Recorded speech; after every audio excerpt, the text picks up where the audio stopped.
A gente começa agora repercutindo para vocês uma operação que acontece nesta manhã, na manhã de hoje, quinta-feira. Polícia Federal cumprindo mandados de prisão, busca e apreensão em razão da operação aí do 8 de janeiro, a Operação Lesa Pátria. Autorizada por quem? Por ninguém mais, ninguém menos que Alexander o Grande.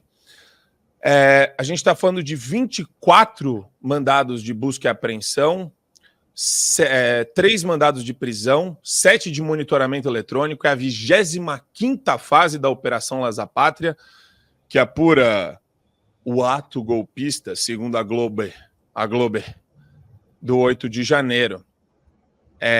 Você tem aqui, olha só, Rio Grande do Sul, Minas Gerais, Tocantins, Paraná, Mato Grosso do Sul, São Paulo, Espírito Santo e Distrito Federal.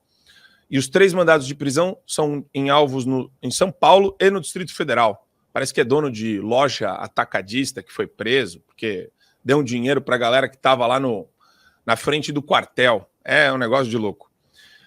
E eu queria já juntar com essa notícia a prisão também ontem do capitão Assunção, do PL, lá no Espírito Santo. Deputado estadual do Espírito Santo foi preso pela Polícia Federal, saindo da igreja na capital. É uma ação autorizada pelo ministro Alexandre de Moraes. Parece que ele não utilizou a tornozeleira eletrônica, ou parece que deu um problema na tornozeleira, e ele utilizou, meus caros, redes sociais. Vocês estão lembrando de alguém que ficou preso por conta disso também? Daniel Silveira? Então ele foi conduzido a um quartel da Polícia Militar, onde passou a noite antes de ser transferido para uma cela no presídio militar. Posso realizar o exame de corpo de delito.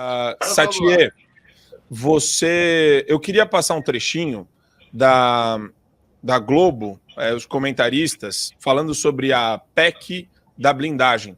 Só para colocar o pessoal dentro de um contexto. Então você está vendo a Operação Lesa Pátria acontecendo, Ramagem, Carlos Jordi, surpreendidos pela Polícia Federal, sem qualquer tipo de lastro, sem qualquer evidência, perseguição pura e plena. E é uma movimentação acontecendo no Congresso para passar uma PEC para proteger, na verdade, os parlamentares e manter a imunidade parlamentar, né? Preservar as prerrogativas dos parlamentares. Daí vem os apelidos que o pessoal dá, né? PEC da blindagem.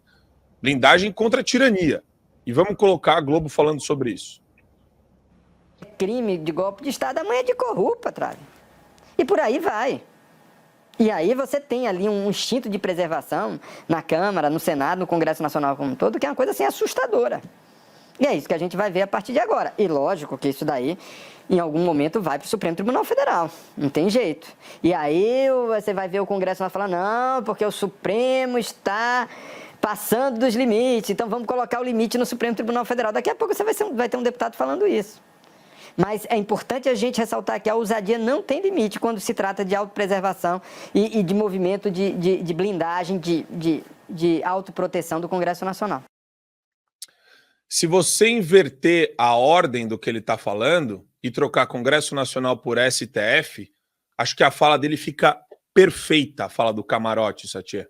O Camarote, ele está concordando, né? Ele está, na verdade, dizendo que a defesa do legislativo em se proteger, em proteger o seu poder, isso é uma defesa abjeta. É corporativismo simplesmente porque o Supremo Tribunal Federal está correto, cassando mandatos, prendendo parlamentares que têm foro privilegiado. O Congresso Nacional, ali dentro do parlamento, a Câmara Federal quer se proteger e isso está errado. O Poder Legislativo como um todo quer se proteger e isso está errado. Um absurdo para o Camarote talvez seja a proteção do Supremo Tribunal Federal em determinadas pessoas que outrora estavam presas e que através do Supremo Tribunal Federal, não são palavras minhas, mas palavras do Gilmar Mendes, que disse que só foi através do Supremo Tribunal Federal que o Lula voltou ao poder. Esse mesmo que falou isso foi o mesmo que disse que o PT era uma cleptocracia. Ué, eu não estou entendendo.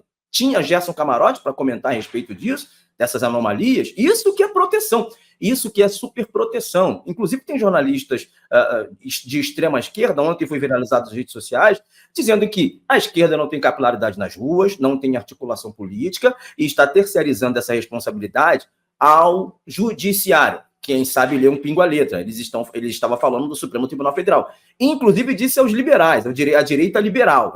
Isso é um ponto que a gente poderia até tocar numa outra ocasião, Marco Antônio. Extrema esquerda dizendo que a esquerda em si, o PT, não tem capilaridade, está dando e está terceirizando essa busca, essa caça ao judiciário, e a direita liberal, que a gente já sabe quem são os isentões aí de vez. Então, veja, o Gerson Camarote está protegendo o Supremo Tribunal Federal. É muito fácil você perceber esse tipo de ação jornalística, porque hoje o dono da bola é o Supremo Tribunal Federal. Aí é lindo.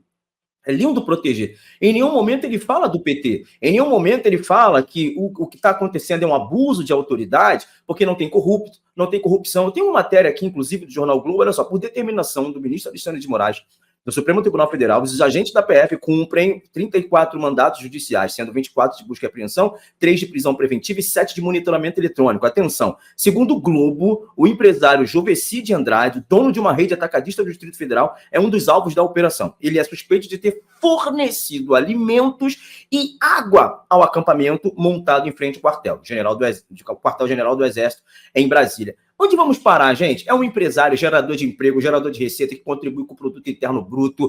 É um empresário que, sob sua responsabilidade, estão dezenas de centenas de famílias e, quiçá, milhares de pessoas. O cara está sofrendo busca e apreensão porque ajudou as pessoas a se manifestarem. Olha, o que aconteceu na frente dos quartéis não é nada antidemocrático. Depredação do 8 de janeiro é uma coisa.